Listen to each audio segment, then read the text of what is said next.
Today, we're diving into one of the most uncomfortable but high impact moves that you can make as a resilience leader, and that is running an exercise with your board of directors.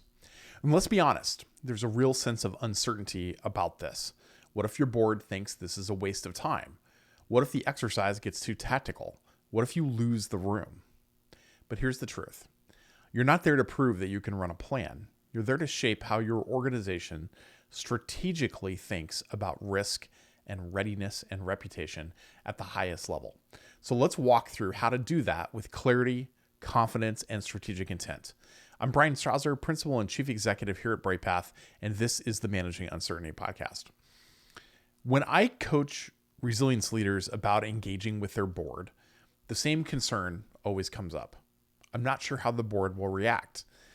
They're not used to being in exercises. What if it backfires on me? And that's a valid fear, but I think it's rooted in a misconception. We think that we need to run the exercise. We don't. What we're doing here with the board is we're facilitating a conversation about your organization's capacity to manage complexity under pressure. The exercise is just the container, the method by which you're doing this. None of this conversation is about checklists or injects or escalation paths. It is about surfacing assumptions, identifying blind spots as an organization, and helping the board think through strategic consequences in real time. If you walk into this exercise thinking about how to test the board, then you're going to lose them. And if you walk in thinking that this is the time to brief them, you're going to find that they will tune out.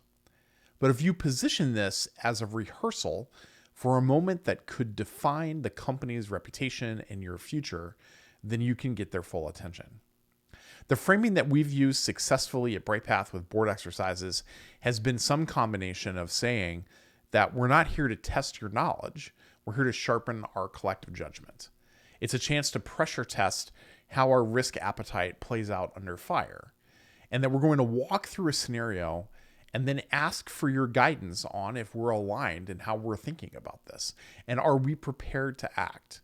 And does the board understand their role versus the role of the CEO and the management of the organization?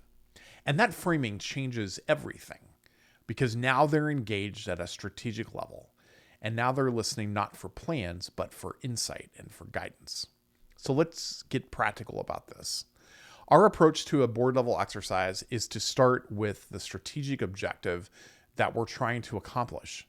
So we ask ourselves and our management, our executive management, what is the one thing we want the board to understand or decide as a result of this exercise? Is it understanding the reputational risk of the issue?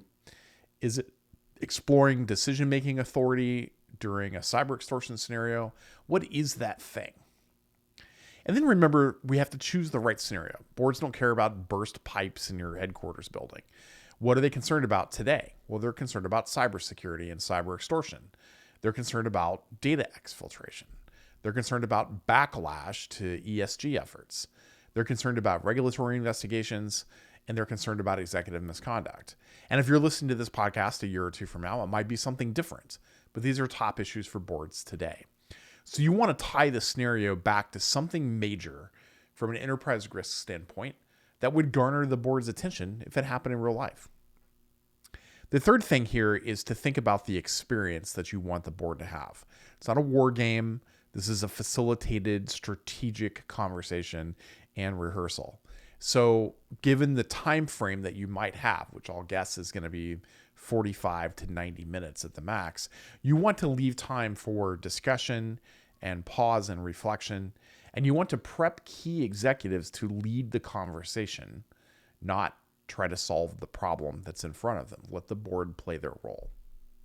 So the facilitation of this is where the success of this will live or die once you've defined what you're attempting to accomplish.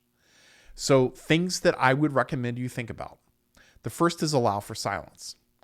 Boards think in space, not in speed. So give them the time to think and ask questions and raise issues. Second is that you want to stay at the right altitude in the conversation. If you drift way into the tactical details, pull that conversation back up And you can say things like, let's bring this up a level. How does this play out for us reputationally if we wait 48 hours before we communicate what has happened? And don't be afraid to ask some sharp questions in terms of facilitating. What would shareholders expect here? Are we clear on who would make the decision to pay a ransom? What would we want the CEO to say in the press conference that you're proposing? Your role here is to guide, not to perform in terms of the exercise. The real value, though, happens after the exercise, and that's how you deliver your follow-up. I would think about the after-action guidance here as a short executive-level memo. Here's 3 things that we learned. Here are 3 actions that we're going to take. Tie those learnings back to your enterprise risks, maybe your audit findings if that's appropriate.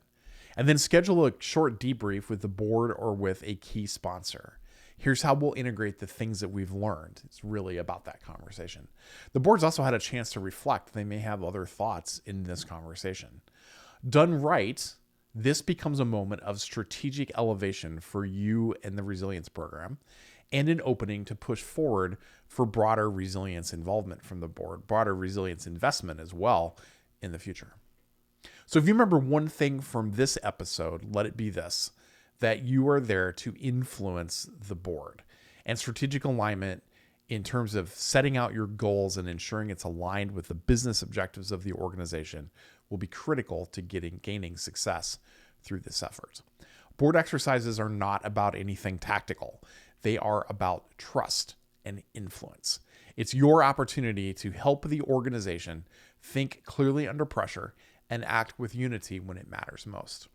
So your next move: pick a scenario that speaks to your core enterprise risks, frame this as a strategic conversation, book the time, and then lead with clarity. You've got this. That's it for this edition of the Managing Uncertainty podcast. I'll be back next week with another new episode. Be well. Thanks for watching our video. To learn more about how to manage uncertainty and disruption in your organization, be sure to like, follow, and subscribe to our video channel. And here are a few more videos that we've selected that will help you learn more about business continuity, crisis management, and crisis communications.